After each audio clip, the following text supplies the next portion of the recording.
இவனுடைய பகுதி இங்கதான் இருக்கு, இந்த கொஞ்சம் தூரம் மேஞ்சிட்டு திரும்பிடுவான். இவன் எங்க புலி இருக்கிற இடத்துக்கு, காட்டு எருமைகள் இருக்கிற இடத்துக்கு எங்க போறான்? அப்ப என்ன பண்ணணும்? அவங்க அதிகாரிகள் சொல்றாங்க நம்ம வாங்க ஒரு புதுசா மேய்ச்சல்ல உருவாக்கணும். அது உருவாக்கிட்டுல நீங்க இதை தடை போட்டுக்கணும். நீ இனிமே ஒரு இடத்த தேர்வு பண்ணி எனக்கு வளர்த்து இந்த இடத்துல மேய்க்கின்ற வரைக்கும் இருக்கணும்ல. 1.5 லட்சம் மாடு இருந்தது, 5000 தான் இருக்கு. எங்கது?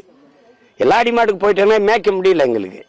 அதிகாரிகள் எங்க ஆளுகளை அடிச்சு இவனெல்லாம் போட்டு அடிச்சா அன்னைக்கு இவங்களெல்லாம் அந்த அவரெல்லாம் தள்ளி விடுறது. அதெல்லாம் ஒரு எப்படி இது? அது இப்ப நான் காட்டை அழிக்கணும், மலையை அழிச்சிடணும்னு நினைப்பேன். அப்ப இவங்க எல்லாம் என்ன நினைக்கிறாங்க? அப்ப குவாரியை எப்படி இந்த சட்டம் அனுமதிக்குது? மலையை அறுத்து கற்களாவும் மணலாவும் நொறுக்கி கொண்டு போறதுக்கு எப்படி அனுமதிக்குது? அதுல வனம் பாதுகாக்கப்படுதா? மலை பாதுகாக்கப்படுதா? இப்ப டம்னு இந்த இடத்துல வெடியை வச்சு மலையை தகர்க்கிறீங்க. அங்க அந்த வனவிலங்கு எல்லாம் பாதுகாக்க வாழுதுன்னு நீங்க சொல்ல முடியுமா? இப்ப நீங்க நீட்டின ஆய்வுக்கு 50,000 டன் எடையுள்ள வெடிமருந்தை வச்சு தகர்ப்பங்கிறீங்க. அங்க இந்த புலி, சிங்கம், கரடி, காட்டெருமெல்லாம் பத்திரமா வாழுமா? நான் சொல்றது புரியுதா உங்களுக்கு? அப்போ நீங்க ஏதாவது ஒண்ணு காரண காரியங்களோட பேசுங்க, லாஜிக்கா பேசுங்க. அப்ப இத பேசுற நீ அதையும் பாதுகாக்க தடை விதி. அதுக்கு தடை விதி.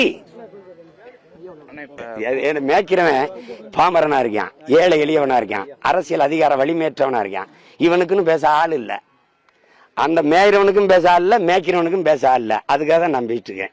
குறிப்பா ஆடு மாடுகள் மாநாடு நடத்துனீங்க, அடுத்து மரங்கள் மாநாடு நடத்துறதா இருக்கீங்க. அரசும் என்ன சொல்றாங்கன்னா நாங்க சுற்றுச்சூழலை பாதுகாக்கிறோம். சுற்றுச்சூழலுக்கும் இந்த அதிகாரத்துக்கும் அரசுக்கு ஏதாவது சம்பந்தம் இருக்கா? கிளீன் இந்தியா கொண்டு வந்த ஐயா மோடி கிரீன் இந்தியா கொண்டு வந்தார.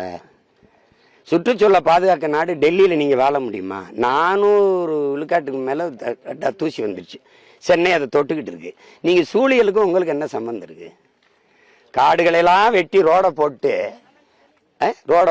4500 கோடி நீங்க தூய காற்றுக்கு நிதிநிலை அறிக்கையில் ஒதுக்குனாலுக்கு தானே. நீங்க எங்க இருந்து காற்று வாங்கிட்டு வருவீங்க?